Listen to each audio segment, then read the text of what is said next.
Hello बच्चों, let's read this question. So this question says the armature of a generator of resistance 1 ohms is rotated at a rated speed and produce 125 volt without load and 115 volt with full load.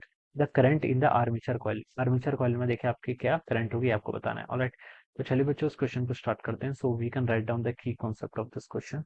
हमें देखिए with और without load की condition given कर रखी है. ठीक है, load basically आपका यहाँ पर रेजिस्टेंस होता है. ठीक है, रेजिस्टेंस. ठीक है, लोड की वैल्यू गिवन कर रखी है 1 ओम्स के इक्वल है. रेजिस्टेंस आपका 1 ओम्स है. ठीक है, तो आर्मेचर 125 वोल्ट है. ठीक है, विदाउट लोड मतलब विदाउट रेजिस्टेंस. और जब रेजिस्टेंस ऐड कर लिया तब आपका ये आपको वोल्टेज और ईएमएफ की डिपेंडेंसी बेसिकली. ठीक है, तो इस क्वेश्चन का ना की कॉन्सेप्ट ऑफ जनरेटर जनरेटर भी जनरेटर लिख सकते हैं. ठीक है, या फिर आप देखिए जनरेटर की प्रिंसिपल का यूज हो नहीं रहा है ऑल्दो. ठीक है, यहाँ पर हम ईएमएफ और वोल्टेज के बीच के रिलेशनशिप बताने. देखिए ईएमएफ और वोल्टेज के. ठीक है, जब रेजिस्टेंस हम कनेक्ट नहीं करेंगे, देखिए ये इस तरीके से सिचुएशन है कुछ. ये आपका कोई सोर्स है मान लीजिए. ठीक है, और एक यहाँ पर ये आपका दिस इज अ लोड. ये आपका क्या लोड है. ठीक है, तो देखिए बच्चों जब इसमें आपकी देखिए रेजिस्टेंस नहीं होगा. रेजिस्टेंस यहाँ पर हम लिख सकते हैं इसका ईएमएफ मान लीजिए ई के इक्वल है. ठीक है, और इसके अक्रॉस जो पोटेंशियल डिफरेंस आएगा. ठीक है, ये आपका ईएमएफ ई है. ठीक है, देखिए वी ई और वी के बीच में क्या रिलेशन होता है ईएमएफ और वोल्टेज के वैल्यू में. ई इज इक्वल टू आपका वी माइनस आई आर के इक्वल होता है. ठीक है, ये रेजिस्टेंस है जिसका रेजिस्टेंस आर के इक्वल है और आई मान लीजिए आपके यहाँ पर करंट फ्लो कर रही है. ठीक है,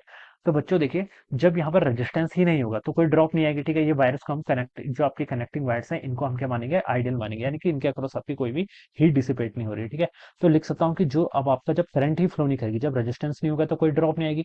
कोई ड्रॉप नहीं आएगी तो ई और वी की वैल्यू कितनी हो जाएगी यहाँ पर से. देखिए जब रेजिस्टेंस देखिए विदाउट लोड की अगर मैं बात करूँ इसकी विदाउट लोड. ठीक है, विदाउट लोड यानी कि आपका रेजिस्टेंस कनेक्टेड नहीं है तो आर की वैल्यू कितनी हो जाएगी जीरो.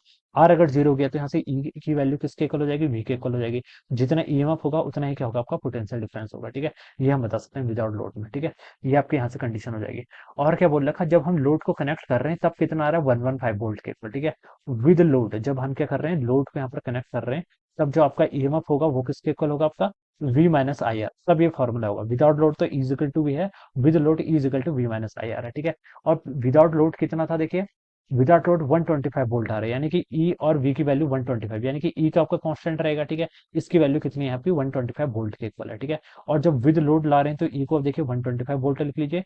विद लोड ला रहे हैं तब कितना शो कर रहा है विद लोड 115 वोल्ट वोल्ट है ना, 115 वोल्ट विद फुल लोड. ठीक है, तो यहाँ पर कितना देगा आपका 115 आ जाएगा माइनस आपका आई टाइम्स रेजिस्टेंस. रेजिस्टेंस कितना देर का 1 ओम्स के इक्वल देर का ये हो जाएगा यहाँ से. ठीक है, तो देखिए यहाँ से 115 माइनस 125 माइनस 115 करेंगे तो ये वैल्यू कितनी आएगी आपकी 125 माइनस आपका 115 करेंगे तो आपका 10 आएगा. ठीक है, कितना 10 10 इज इक्वल टू कितना आएगा आपका is equal to V minus I R. ठीक है, यहाँ से देखिए आपका ये हो जाएगा आपका -10 इज इक्वल टू कितना हो जाएगा यहाँ से आपका आई इंटू वन. तो आई की वैल्यू बच्चों आई की जो मैग्नीट्यूड होगा वो कितना आएगा यहाँ से आपका 10 एम्पियर के इक्वल आएगा. ठीक है, माइनस साइन जस्ट आपको यहाँ पर डायरेक्शन बता रही है. ठीक है, यहाँ पर 10 एम्पियर के इक्वल आएगा. तो वहीं से पूछा था current in the armature coil वो आपकी 10 एम्पियर के इक्वल होनी चाहिए. कितनी होनी चाहिए आपकी 10 एम्पियर के इक्वल. ठीक है, ये इसका यहाँ से राइट आंसर हो जाएगा. ऑलराइट, तो बस इसी चीज का हमें क्या करना है इसी फॉर्मूले का यूज करना है. जब आपका लोड होगा तब जो ई होगा वो किसके इक्वल होगा वी माइनस आई आर के इक्वल होगा. और विदाउट लोड अगर हम बात करें तो आर जीरो हो गया तो ई की वैल्यू आपकी वी के इक्वल होगी. ठीक है, तो ई की वैल्यू यहाँ से 125 आपको मिल गई.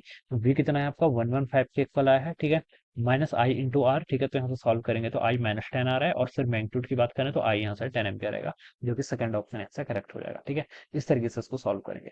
सो I hope you all understood this concept. All the best and thank you so much.